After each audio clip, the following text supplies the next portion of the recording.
Hi, I'm Max Keiser. This is the Keiser Report. Check it out. Jet bomb! We went to New York City, and they downgraded America. S&P did immediately, as we told you they would. Others doubted us, but we guaranteed it. And now we're back in France, and guess what? Stacy Herbert, tell us more.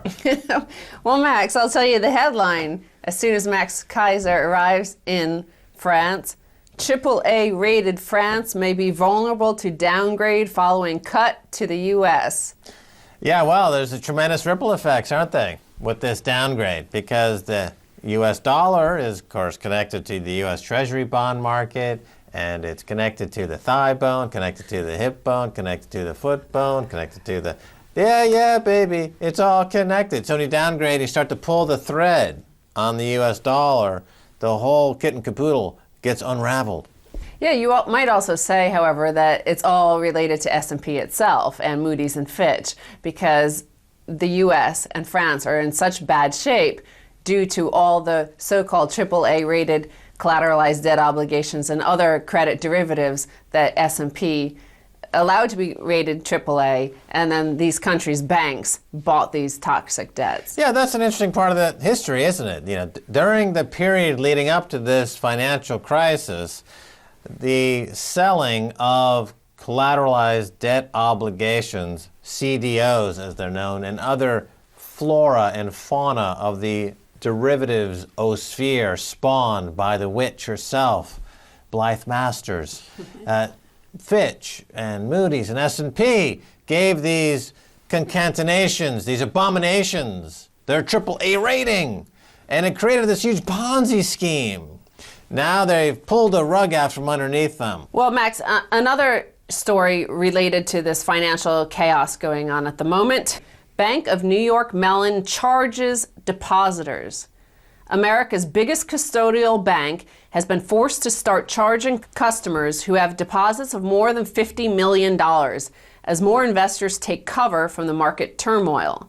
So they're saying that they're basically trying to force people out of cash and into somewhere else because they're receiving so many people coming in, flooding the banking system with all this cash. Now, this is something we've spoken to James Turk about, where he envisioned reverse capital control, that instead of capital controls being on money being taken out of the U.S., it would be against money being brought into the U.S. in order to avoid the hyperinflation of all those dollars that are overseas. Yeah, another great point. Trying to stop that money from coming in by charging essentially negative interest rates. People say you can't take interest rates below zero, but you can by charging people to hold their money at the bank. They start off with these big $50 million deposits, and then they work their way down to the mom and popper out there with a couple of $1,000s on deposit. You will be charged 1 or 2% or more at the end of the year. You have that much less in your account as the bank is trying to pay off their bad loans that should have been ring-fenced and dealt with back in 2008, but instead were let to metastasize and grow into this enormous economy-killing tumor of bad debt. And, I mean, this is another actual point for those who argue that there's deflation, and there are some people who argue there's massive deflation. So here a bank is able to charge money for people to hold this amount of cash. But it also, the article points out that the news of the levy emerged as a sale by the U.S. Treasury of $20 billion of 10-day bills offering zero yields further demonstrated investors have now become intent on preserving capital. Yeah, the trend is obviously toward negative interest rates, and that's negative purchasing power. And, oh, by the way, that's a good reason to buy gold. Again, we come back to gold. Well, let's move on to the other AAA-rated securities about to be downgraded. Muni market prepares for lost AAA ratings. So the $2.9 trillion municipal bond market is preparing for hundreds and hundreds of downgrades after Standard & Poor's lowered the U.S. one level to AA+, the first ever reduction for the country. So S&P is likely to cut its ratings on municipal debt secured by the federal government, such as pre-funded bonds, tax exempts backed by U.S. agencies, and credits that are most dependent on federal spending. Right. The AAA rating of the U.S. Treasury bond is a reference rating that is connected to all these other aspects of the economy, like the municipal bond market. Also, on the corporate side, I was just looking at Zero Hedge.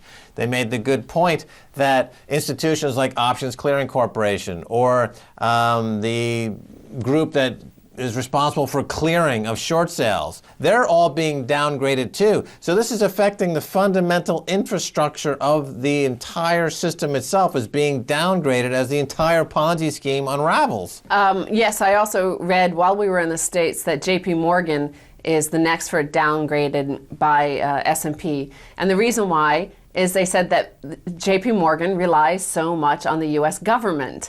Despite all their protestations, despite every year when Jamie Dimon collects his tens of millions of dollars bonus, he says, because I deserve it. Nobody works as hard as I am. I'm so clever, I can print money. But it's the U.S. government, according to the rating agencies, that give JP Morgan its rating. Right, well, nobody works as hard at fraud as Jamie Dimon.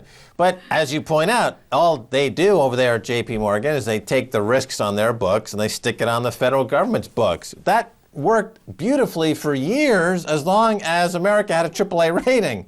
But now that America has a AA plus rating and interest rates are going to, by definition, creep higher, that is going to be a huge wall of arbitrage, interagency arbitrage, fakakta nightmare bamboozlement that will no longer serve JP Morgan in their quest to hide losses. And that stock's going down like a pile of bricks. Short JP Morgan. As a matter of fact, sell it short naked.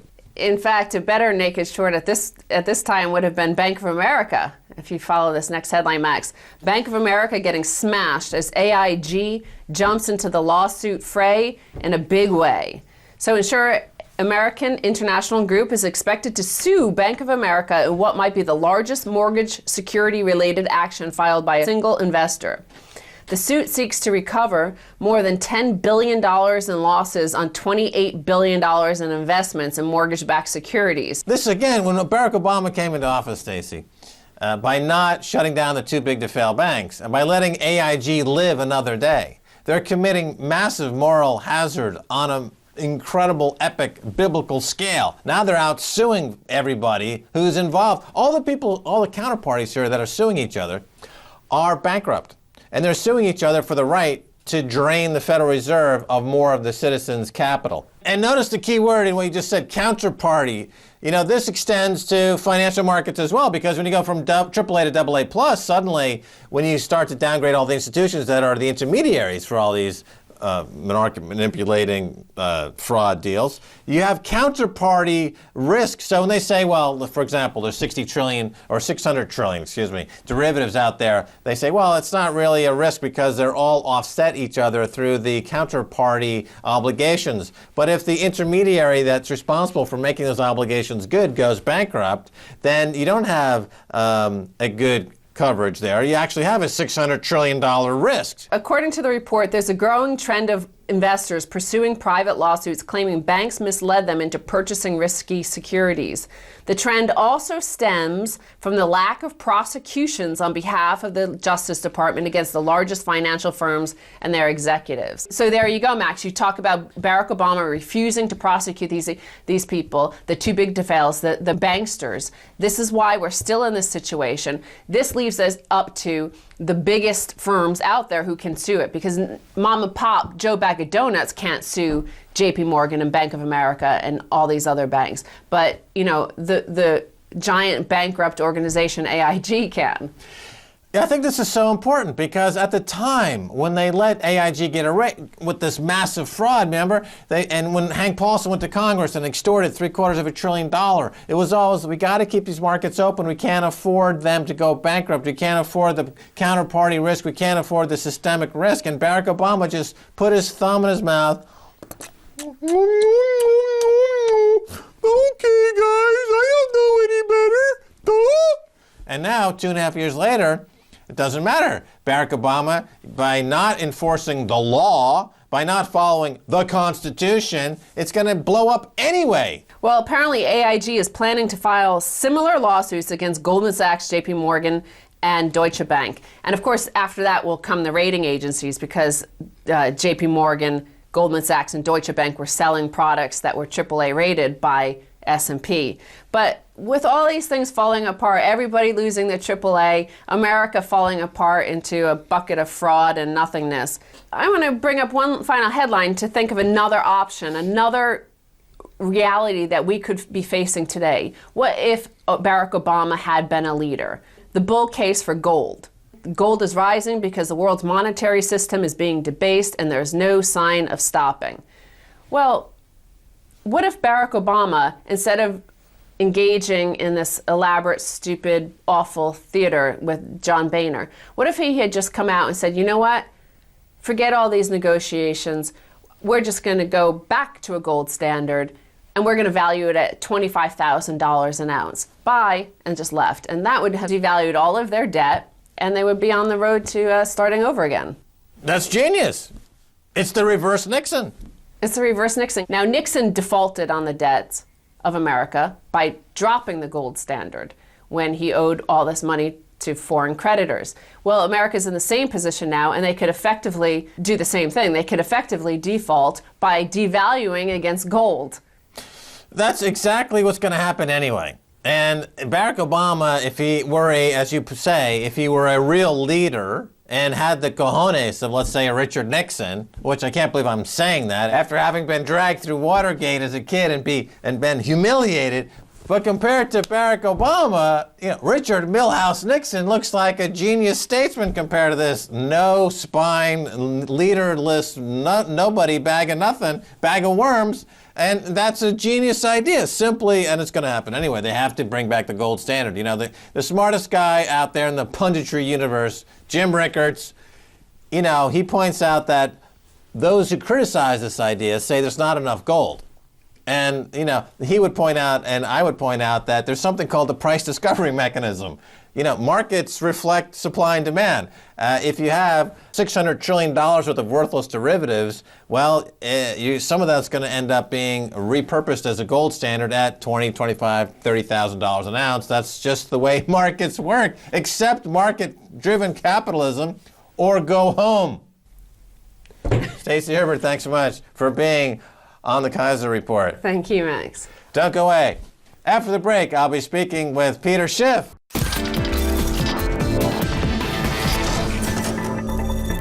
Welcome back to the Keiser Report. Time now to go to Connecticut and talk with money manager, radio show host, author, all-around nice guy, Peter Schiff of Euro Pacific Capital. Peter Schiff, welcome back to the Keiser Report. Thanks for having me on.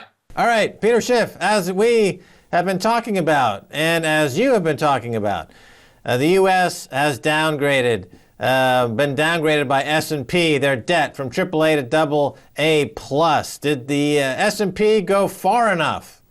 Well, of course not, but at least they went in the right direction. And, in Wall Street parlance, any downgrade means get the hell out. They never like to put a sell on anything. So you have to look. If they go from a strong buy to a buy, it means, look out below. And so they did the minimum that they could do. But really what S&P is saying, as far as I'm concerned, is get out of U.S. debt, any dollar-denominated debt, because what they're really downgrading is not treasury bonds, but the dollar. Because S&P knows, as Alan Greenspan said and Warren Buffett said, they don't have to default. They can print. But that's worse, especially if you're a bondholder and you get paid back with monopoly money. And so what this means is that all debt in dollars should be downgraded, whether it's treasuries, munis, corporates, you name it. If it's paying you back in dollars, get rid of it. All right, now let's talk about the whole rating agency motif. How they have been, the role that they've played in this crisis and what's been going on the last few years. Because during the lead up to the crisis that you document very well in your book Crash Proof and Crash Proof 2.0, you talk about how the rating agencies were remiss in that they gave the derivatives, the collateralized debt obligations, and these other concatenations of bastardizations, these securitizations, AAA rating. So why suddenly did they get religion? How did that happen? Because they were in. Well, yeah, go ahead. It's funny that the Obama administration is saying, well, why should we listen to S&P? After all, they got it so wrong with the subprime. They think we should listen to Moody's and Fitch, but they also got it wrong. And what everybody got wrong was they rated stuff AAA that shouldn't have been AAA, and they're still doing it. At least S&P is learning from its mistakes, whereas the other agencies are not. And the Obama administration is criticizing S&P for learning from its mistakes.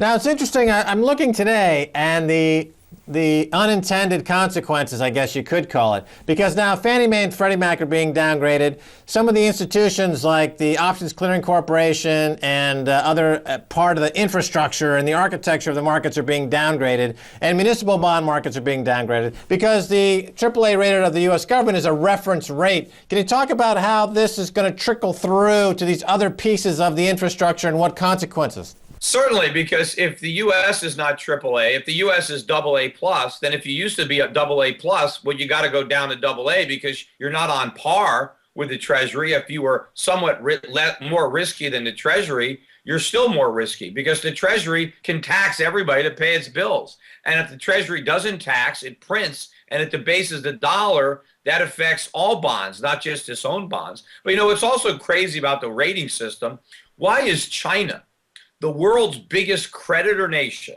we owe China trillions.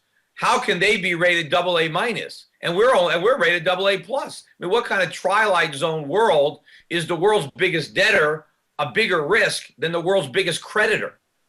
Yeah, what's Geithner's comments? He says S&P is being irresponsible. Isn't S&P being responsible, like Pimco is saying?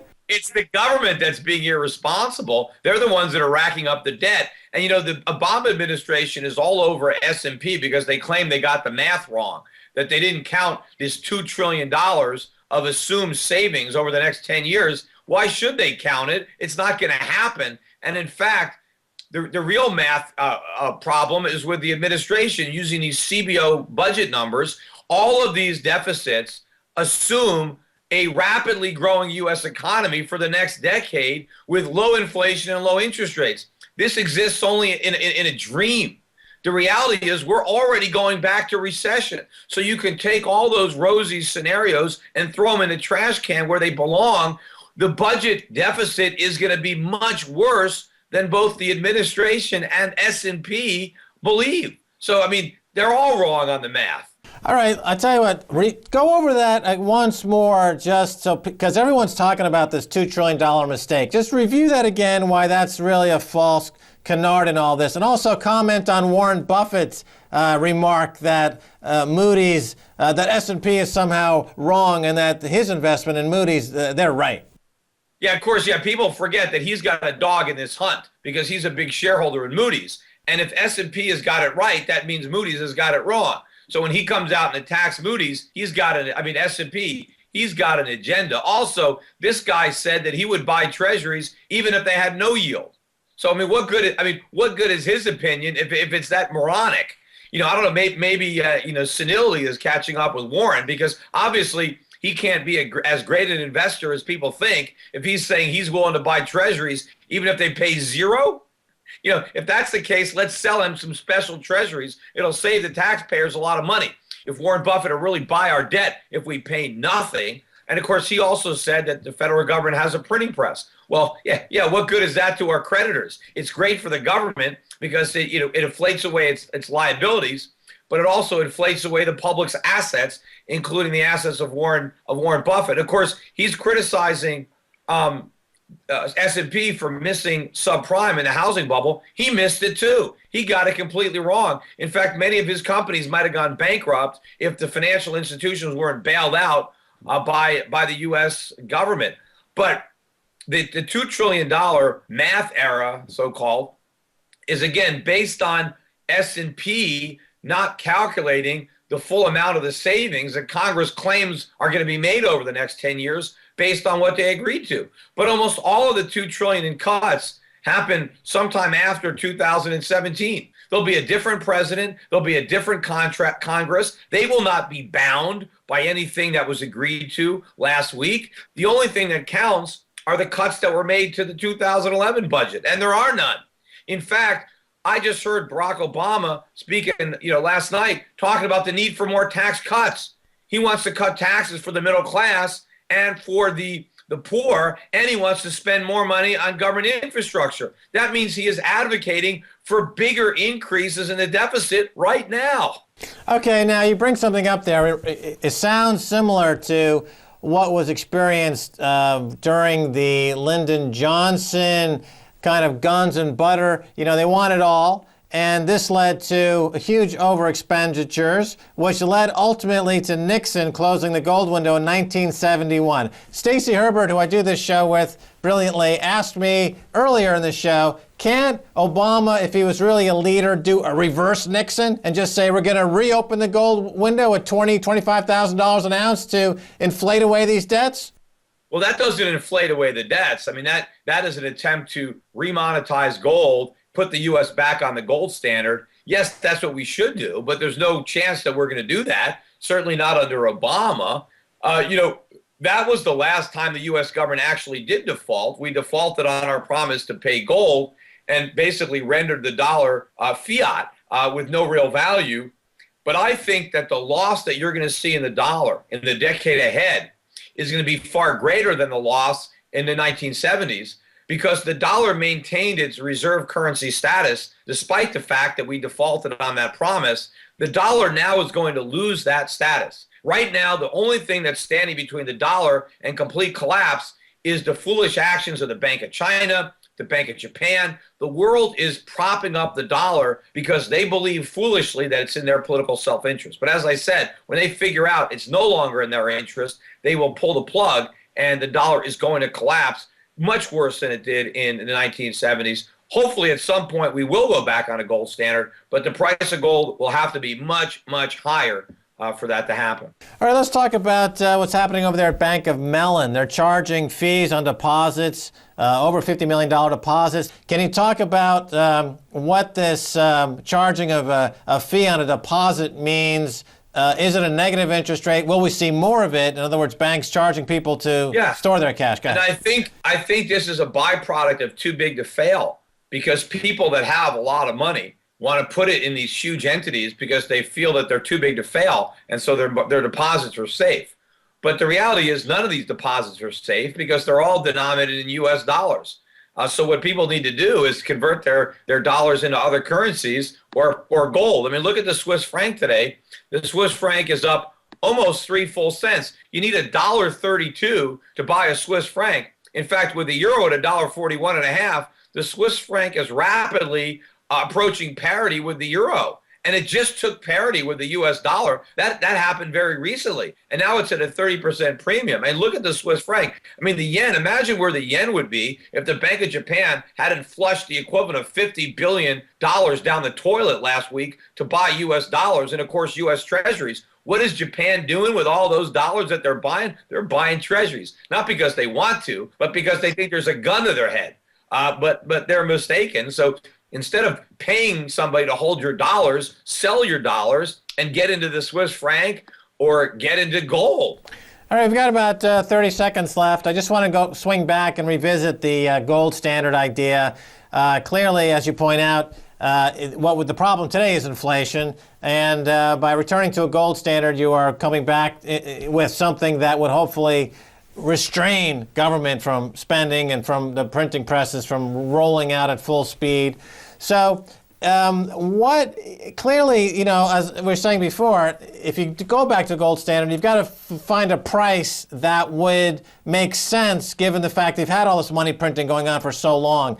I know you've got a long-term target on gold in the thousands, but have you thought about at what price would Yeah, I don't know, because it depends on where we are when we go back to the gold standard. Obviously, if we go to the gold standard today, the gold price will be lower than if we go to it 2 years from now, when it's going to have to be that much higher. So a lot of it depends on where we get religion. And of course, it all depends on how much gold we actually have, relative to all of our notes that are in circulation, because it's a relationship between the supply of dollars and the supply of gold that would set the backing and what we're able to give for each of our IOUs.